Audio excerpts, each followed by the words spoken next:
শেরেবাংলা থানার একটি মামলায় প্রাক্তন এমপি এবং যুব মহিলা লীগের কেন্দ্রীয় নেত্রী সাবিনা আক্তারকে গ্রেপ্তার করা হয়েছিল গত 23/6/25 তারিখ।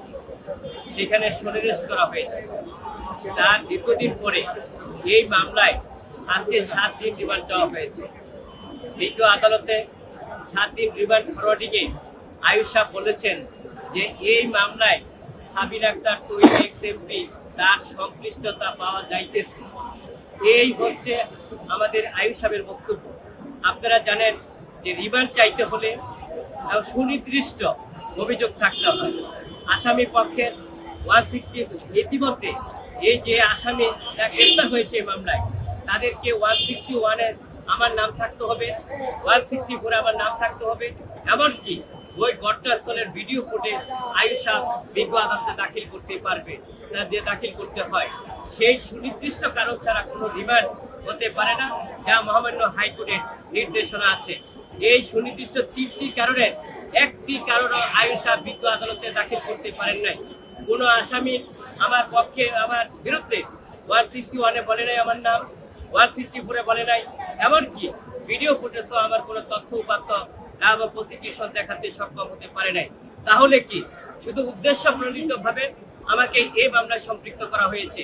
আমি বাংলাদেশ আওয়ামী লীগের যুব মহিলা লীগের কেন্দ্রীয় নেত্রী এবং আমি পার্লামেন্ট সদস্য সাবিনা আক্তার তুহিন। সেই পার্লামেন্ট সদস্য হিসাবে উনি দেশের জন্য জাতির জন্য উনি পার্লামেন্টে বক্তৃতা করেছেন এবং দেশের জন্য জাতির জন্য বক্তৃতা করেছেন এবং উন্নয়নের ডেভেলপমেন্টের জন্য উনি মামলা করেছেন।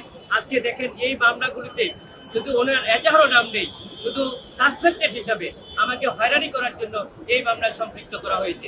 আপনারা জানেন বাংলাদেশের সংবিধানের 27 অনুচ্ছেদে স্পষ্ট বলা আছে যে বাংলাদেশের প্রতিটা নাগরিকের সমান অধিকার এবং বৈষম্যের সৃষ্টি হবে না। কিন্তু আমরা কি দেখেছি, বিজ্ঞ সিএমএম আদালতে 302-এর মামলা জামিন পেয়েছে, 326-এর মামলা জামিন হয়েছে, কিন্তু আমরা এই সাসপেক্টেড হিসাবে এই মামলায় কোনো সুনির্দিষ্ট অভিযোগ উপাদান না থাকা সত্ত্বেও আমরা রিমান্ড বাতিল সহ জামিন চেয়েছি। কিন্তু বিজ্ঞ আদালত সন্তুষ্ট হয়ে আমাদের বক্তব্য মনোযোগ সহকারে শুনেছেন। পরবর্তীতে উনি জামিন নামঞ্জুর করেছেন এবং 48 ঘন্টার উনি রিমান্ড দিয়েছেন, যার 48 ঘন্টার ভিতরে প্রতিবেদন দাখিল করার জন্য আয়ুষ সাহেবকে নির্দেশ দিয়েছেন। আমরা মনে করেছি যে এই যে আদেশটা হয়েছে সে আদেশটা আর আইনের শাসন প্রতিফলিত হয় নাই, ন্যায় বিচার আমরা বঞ্চিত হয়েছে।